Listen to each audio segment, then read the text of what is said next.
reminds me every Christmas, there's goodness in people. We just need to look for it. I grew up in World War II. Diving into bomb shelters was a daily occurrence. I mean, when we would visit our relatives within walking distance, we were told as kids, if you hear the sirens, you fall into the nearest ditch. So for me, I thought this is what the world was like. We weren't afraid, that's just the way life was. But Christmas was always a time when all bombing stopped from all sides. And it was the day before Christmas Eve. Dad and I had just trudged through the 6-foot snow. Of course, he carried me most of the time. I was only 5. And brought home this gorgeous Christmas tree, and it was out in the barn defrosting, so we could bring it in the house the next day. And my dad had just returned from the war. My sister was only 3, so he and my sister went to bed early. I was allowed to stay up and help Mama bake Christmas cookies. And of course, if one broke, my accident. I was allowed to eat it. So anyway, we were baking and cooking and talking. And my parents, we lived on a big farm. My parents had an open door policy that we never lived alone. I was 6 years old when I found out people actually had a bed for themselves. In my youth, there were 6, 7 kids in my bed with me because they were refugees from Poland, from the Ukraine. Always about 20 to 30 extra people in our house. My mother had scrimped and saved in Germany we have goose for Christmas dinner, to get a couple of geese and all the trimmings that went with it for Christmas Day. And Christmas Eve was always those long German wieners and German potato salad. And we still have that. That's still a tradition. And we were just getting towards the end of our cookie time and knock on the door. And it was not unusual for us because of so many refugees. It could have been one of them, or it could have been a raid. So Mother opened the door, and there were 2 Russian soldiers standing in front of us. 6 foot of snow, the snow coming down. I mean, when we opened the front door, I was half buried in snow. Freezing cold, just shivering.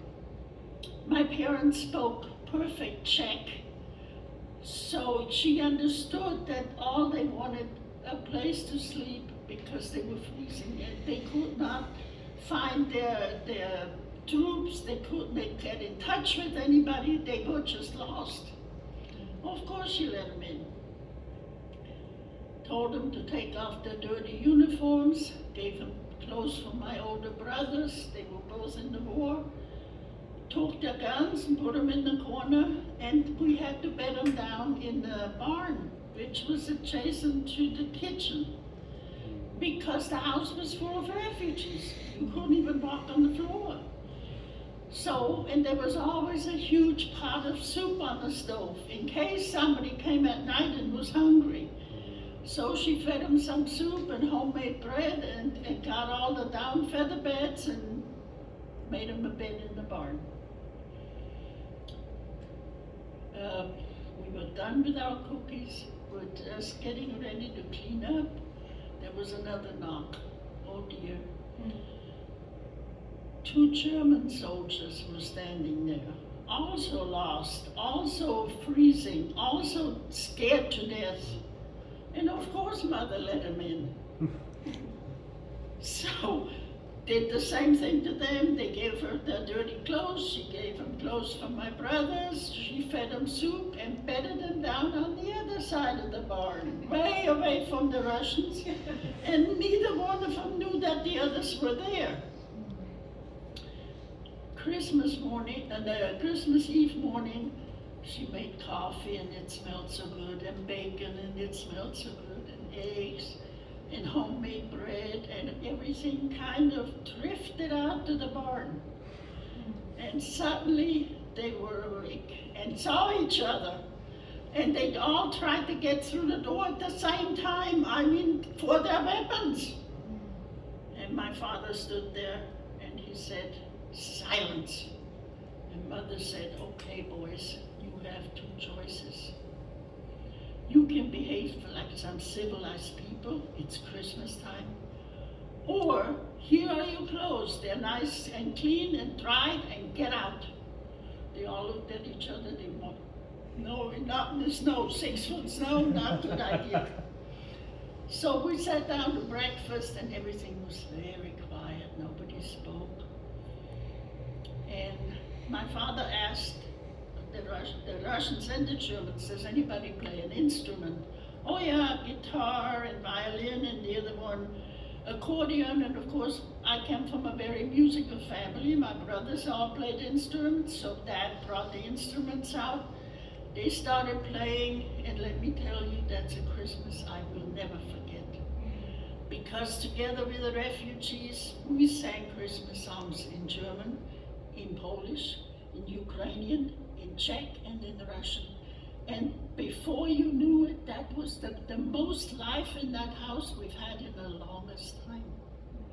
And what I remember most of it, and I know everybody was there to remember it, what I remember most is you find goodness in people, in every nation.